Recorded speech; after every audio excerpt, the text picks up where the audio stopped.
மகா பிரதோஷ காலம் என்பது எந்த நேரம்? ஜெய ஜெயசங்கர ஹரஹர சங்கர. ஒவ்வொரு நாளுமே மாலை வேளையிலே 5:30 மணி முதல் 7 மணி வரை பிரதோஷ காலம். திரையோதசி என்று மாலை வேளையிலே 15 நாளுக்கு ஒரு முறை வரக்கூடியது ஏகாசி துவாசி திரையோதசி என்று. அன்றைய தினம் மகா பிரதோஷம் என்று பெயர். தோஷம் என்றால் தோஷம் உள்ள காலம், தவறான காலம். மகா பிரதோஷம் என்றால் மாபெரும் தோஷம் உள்ள காலம். ஏனென்றால் 5:30லேருந்து 7 மணி வரை பகவான் சிவனை தரிசிக்க வேண்டிய நேரம், சிவனுடைய அருளை பெற வேண்டிய நேரம். மகா பிரதோஷத்தன்று பகவான் கைலாசத்திலே நர்த்தனம் ஆடுகிறார். அனைத்து தேவதைகளும் அவரை வழிபாடு செய்கிறார்கள்.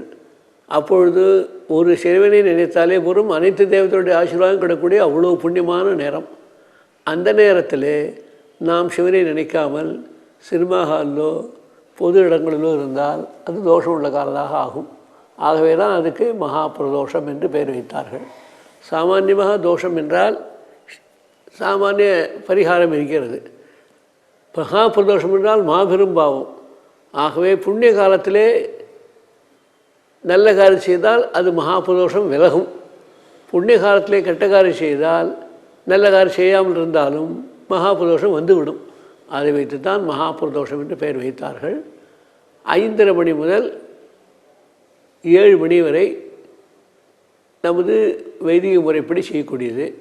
கோவில்களில் எல்லாம் 4:30 மணி முதலே அபிஷேகம் ஆரம்பித்து விடுவார்கள். 6:30 முடித்து விடுவார்கள். பிரதோஷோ ரஜினி முகம். பிரதோஷம் என்பது இரவனுடைய ஆரம்ப நேரம் என்று சொல்கிறார்கள் அமரகோஷத்திலே. அதை வைத்து இரவனுடைய ஆரம்ப நேரம் 5:30 மணி. அதை வைத்து 5:30லேருந்து 6 மணி 6:30 மணி வரைக்கும் பிரதோஷ காலம் என்று சொல்லப்படுகிறது.